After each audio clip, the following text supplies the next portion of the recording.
This draft decision was released, well, was leaked on May 2nd, yesterday. And have you had a chance to look over the draft opinion? I have, yeah. And what was your reaction?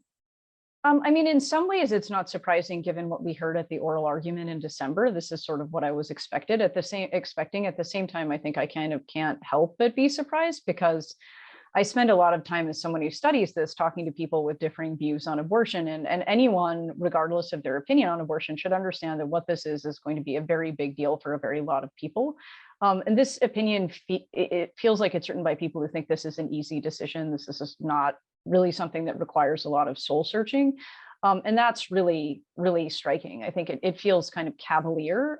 It feels as if these justices are siloed, right, from people who disagree with them in ways that are consequential and that we see unfolding now.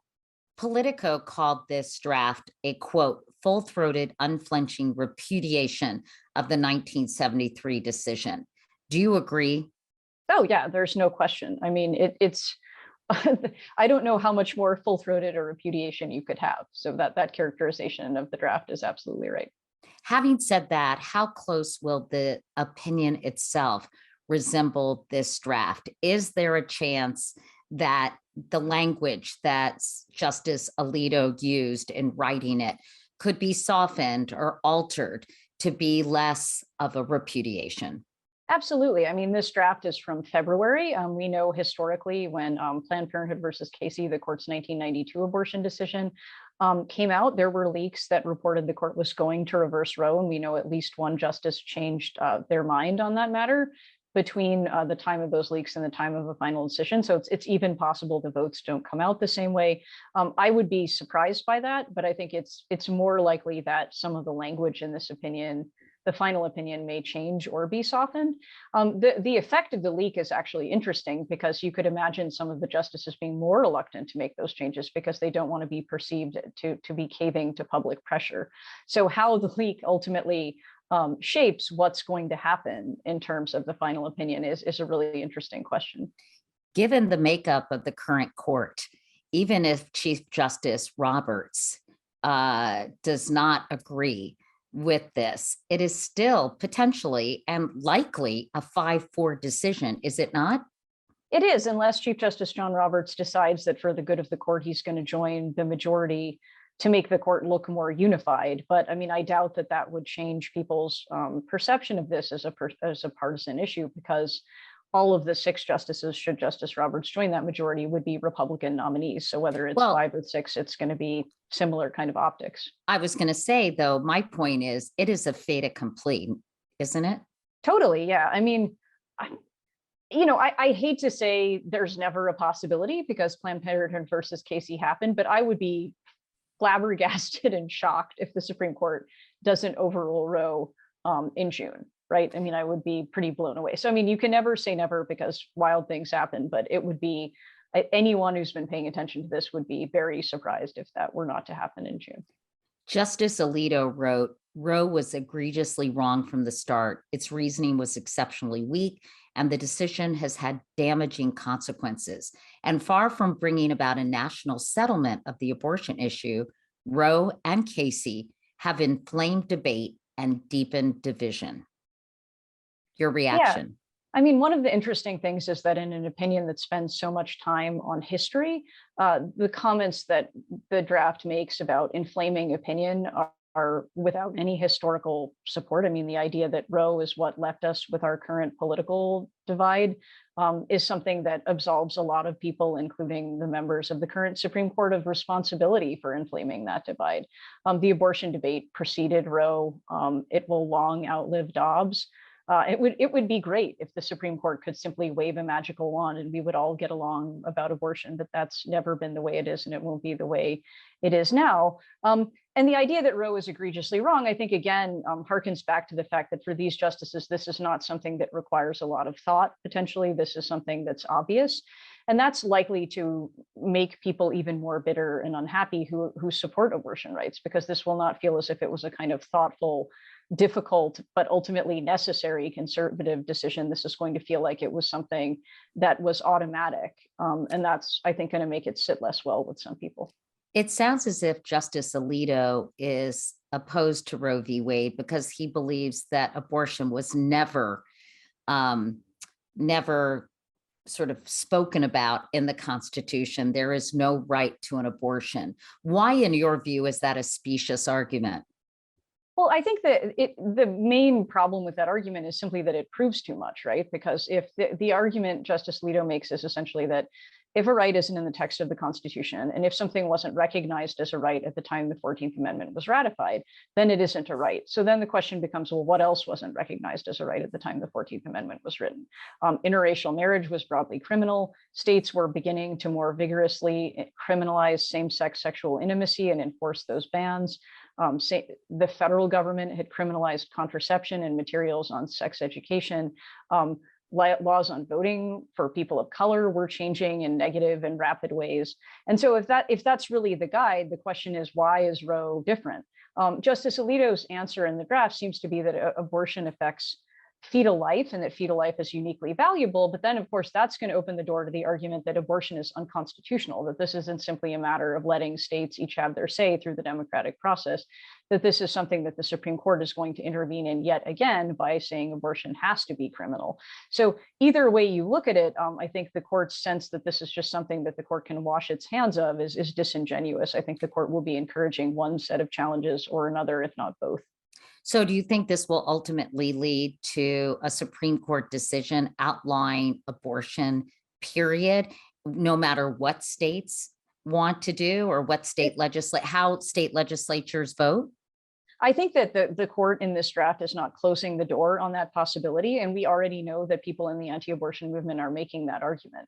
So whether the court is receptive to it, I think remains to be seen. But this is certainly, if this draft ends up being something like the final opinion, that's going to supercharge efforts to get the court to declare abortion unconstitutional, because people in the anti-abortion movement are going to, I think, correctly view that as an encouraging sign. What does this portend for other pieces or other Supreme Court decisions that have been handed down vis-a-vis things like gay marriage, et cetera? Well, the court in this draft tries, I think, in a sort of half-hearted way to distinguish those things, right? But I think, well, do you think this is a case of protesting too much?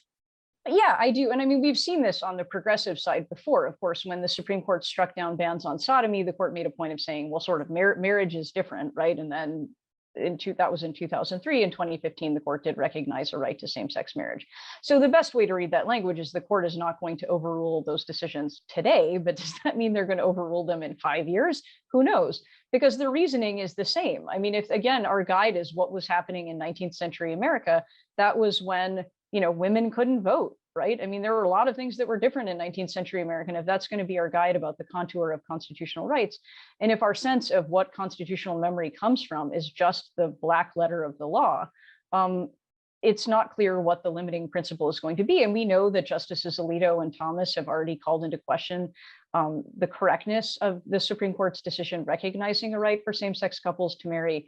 We know that Republican lawmakers during Ketanji Brown Jackson's confirmation hearings have called that precedent into question. So it's coming. I mean, it's just a question of whether the court goes for it and whether the justices who are, in the conservative coalition, the least far to the right, want to embark on a mission of dismantling a wide variety of precedents and not just Roe. There's reason to think that would happen because, of course, we know Roe is the most recognized Supreme Court opinion. And so if this is how the justices behave when everybody is paying attention, are they really going to behave any differently when people aren't paying attention? I would submit that the answer to that is probably not. As a sidebar, what about Jenny Thomas? Will there be any repercussions given her outspoken text messages and positions on the election and some of the things that happened on January 6th? What might happen? I guess Clarence Thomas can only recuse himself. Is that right? Right. And he's not going to. And the Ginny Thomas story has faded from the news. I think that we've seen, even with the Supreme Court, there's so many culture war issues the Supreme Court is inserting itself into that it's hard for people to keep track. And I think that means that stories like the Ginny Thomas story don't get the attention they deserve. And that means that there really isn't any kind of accountability for anyone, including Justice Thomas. Can you tell us anything about Justice Alito that would help us understand his position when it comes to this draft decision? Yeah, I mean, Justice Alito often approaches things. I mean, there's a sort of, it's hard to describe, but I think intellectually he's very self-confident, and there's almost a sense of offense he takes when people disagree with him. There's a tone in this draft that almost ridicules the reasoning of Roe and the people who support it, and that's in keeping with other decisions Justice Alito has rendered. We know as well that Justice Alito has a long history of being fairly far to the right on abortion issues. So when he was a justice at the Third Circuit Court of Appeals, he was the only justice to hold that Pennsylvania could obligate women and other people who are pregnant to tell their husbands before getting an abortion. We know that early in his political career, when he was working in Republican presidential administrations, he helped write briefs in laying out strategy to undo Roe. So intellectually and personally, this draft is not a surprise coming from him. I think the fact that this would be the voice of the court speaking would be more surprising, because this, of course, will have ramifications for the court's institutional reputation if this is how the court ultimately ends up, for the legacy of all the justices who signed this opinion, not just for Justice Alito.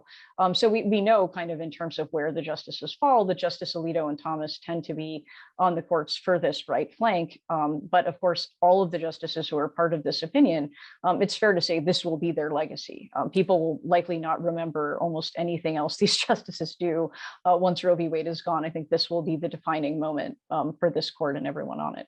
In fact, Justice Kavanaugh, during the confirmation process, assured members of Congress that he recognized and appreciated precedent and would not tamper with Roe v. Wade. What do you make of that? Well, I think Justice Kavanaugh is a smart man who, didn't really ever issue any guarantees. He said, I think Susan Collins, to whom you may be referring in particular, wanted to understand him to mean a certain thing, and he was vague enough that she could hear what she wanted to hear. But he never made any specific guarantees that he would do anything with Roe. And I think anyone who knew his background or knew the reasons he had been chosen would be utterly unsurprised by the fact that he's voting this way. I don't know if Susan Collins knew she was lying to herself, but she was lying to herself, right? I mean, I don't know if this was a case of her lying to everyone else because she already didn't believe what Brett Kavanaugh was saying. I think it's more likely that she thought Brett Kavanaugh was sincere, and simply was, it was a case of wishful thinking, I would imagine, more than anything else, because most people who had been paying attention to Justice Kavanaugh are not surprised by where he's coming out on this.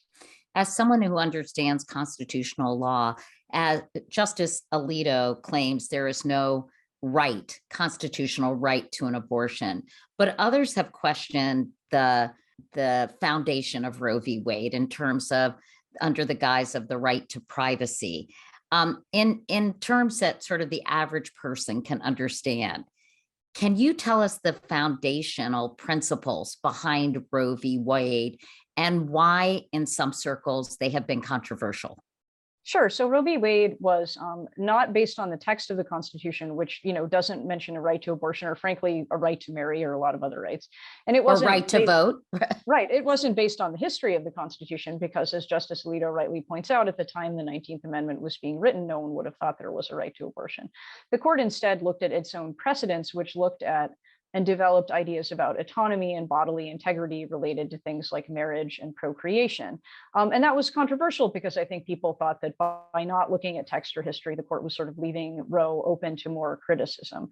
The late Ruth Bader Ginsburg thought it would be better for the court to have relied on the Equal Protection Clause and the idea of sex discrimination to create a foundation for abortion rights. It's worth emphasizing, though, that this draft is not just an exercise in saying Roe was wrong.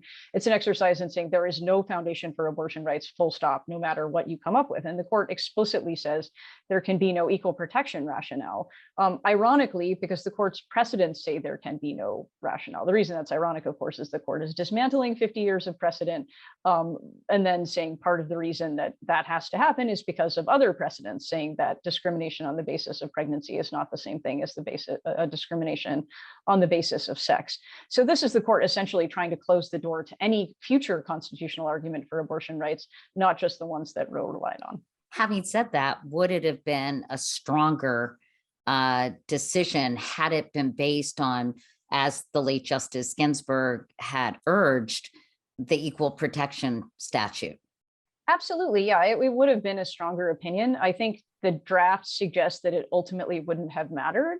And that if these were the people on the court, they probably would have overruled Roe anyway. It would have made their job harder, right? It would have made it harder for them to say, well, look, here are all these progressives who support abortion rights who've also criticized this decision. But I think at the end of the day, this was about more than just the court's reasoning, although that was certainly important. It goes well beyond that. Did you think there was a chance that they would chip away at Roe and not want it overturned completely? No, I mean, not long term. Like, I think before oral argument in December, I was of the opinion that, so once Brett Kavanaugh was confirmed to the court, I thought it was a lock that they were going to overturn Roe, but I didn't know when it was going to happen. And I thought, from the standpoint of just conserving the court's institutional legitimacy, there was some value in, in going through the motions and appearing to take this seriously and making it seem as if it was not just an automatic that when you put certain people on the court, you get partisan outcomes. So I'm not surprised by the fact that it's happening. I'm surprised by the timing. Chief Justice Roberts clearly thought that there was a chance that the court would potentially do this in multiple steps or maybe even stop at getting rid of viability. There's no sign whatsoever that the justices have any interest in doing that. It seems that we're headed to a kind of absolute overruling, and one that's pretty rapid. What is the impact of this decision? It's hard to overstate. I mean, there are going to be impacts on lots of people's lives, people who can be pregnant. Just as was the case with the war on drugs, we would expect those impacts to be felt the most acutely by people who are in the most heavily policed communities, who are the people who are most likely to be found out if they're having abortions. There will be impacts on people who never seek abortions, because doctors will be reluctant to treat ectopic pregnancies or incomplete miscarriages or other things that may be perceived as abortion because they're unwilling to lose their licenses or go to prison. It's going to affect people in blue states who are going to see people traveling from out of state to seek abortions. It's going to affect doctors in blue states who may be potentially sued or charged with a crime in red states. It's going to shake up the 2022 midterms. It's going to shake up the 2024 presidential elections. And, as a historian, it also is going to have unpredictable effects, right? I think the Supreme Court felt very confident in 1973 that it knew what would happen after Roe v. Wade was reversed. And of course, we know 50 years later that they were absolutely wrong. And there's no reason to think that we can absolutely predict what's going to happen after this decision in much the same way. How were they wrong? Can you give us some insight into that? Yeah, I mean, Justice Blackmun had a clipping in his files that said essentially, 70-something% of Americans think abortion should be a decision between a woman and her doctor. The numbers were very similar then as now. And so he thought, okay, well, if the court says abortion's a decision between a woman and her doctor, and there's a sound constitutional foundation for that, people are going to just accept that and move on. And we know that didn't happen. This Supreme Court somehow seems to think that if it sends this back to the states with lots of winks and nudges, that maybe other precedents can be overturned and maybe fetal personhood is going to be recognized, that this is going to go away. When that opinion will be running against popular opinion, that's insane, right? So people are sort of like, this is all over. Just really, whether they're pro-choice or pro-life, are not paying attention. Like, this is going to just be the opening salvo in a much, much longer battle. And people, I would imagine, who support abortion rights are going to be in this for the long haul too. And we may be looking at, decades down the road, a Supreme Court decision reinstituting abortion rights. So if the court thinks it can put an end to this one way or another, or it can remove itself from the conversation, it has another thing coming. Well, what about some kind of congressional action codifying a woman's right to choose or reproductive rights that would do an end run around the Supreme Court? How possible is that?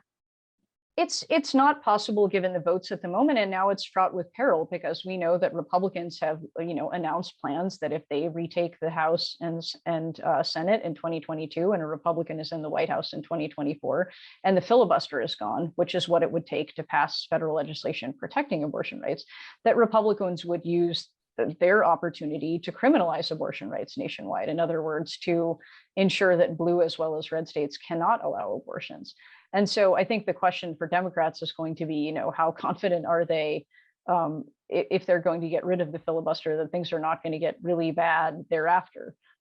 because this will, of course, when it comes to abortion, raise the stakes dramatically, not just of state and local elections in terms of like, who is your prosecutor? Are they going to use resources to prosecute people for abortion?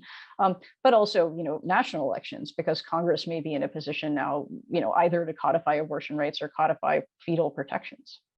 Well, what about taking action prior to the midterms when there are Democratic majorities, barely, razor thin in the Senate, but in the House?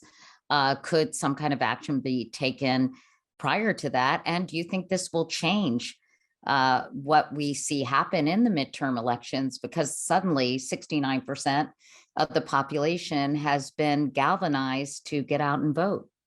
Yeah, it may well. I mean, I think the question, and this is really going to be for people listening to this, is like, how much do you care, right? We know that 70% of people say they don't want Roe to be overturned, but when the rubber meets the road, like, is that a basis people are actually going to vote, right? Or is it going to turn into like, well, I don't really like this person's position on abortion, but I like their position on taxes, or I like their position on fill in the blank other issue.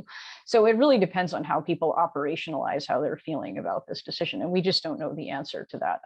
Interestingly, both people who are pro-life and pro-choice are saying they feel this helps them. And that's how unpredictable it is, right? Everybody is like, this is great for us, because we don't really know who has that right. And of course, if you're listening to this, you get to decide, right? I mean, you get to vote, you get to decide if you're going to be politically active on this.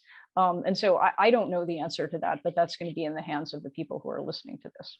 In fact, Justice Alito writes in this draft, women are not without electoral or political power. The percentage of women who register to vote and cast ballots is consistently higher than the percentage of men who do so. Right. I mean, so be careful what you wish for, right? But I think that's right. And so whether, and I think that's really the question. And I think it's important to emphasize not just what happens in Congress, but what happens in state elections, because one thing that's pretty clear for anyone who studied this is that progressives have been getting massively out-strategized in state elections for a long time, which is one of the reasons why states have become these laboratories of anti-abortion legislation. And that's true in states like Wisconsin, Michigan, Florida, and so on that are politically contested, not just in red states. And it's true in red states that seem to have majorities that are not particularly opposed to abortion. And so if this is an issue you care about, it's worth paying attention to state and local races, even when those aren't kind of the glamour races you're hearing the most about in the news.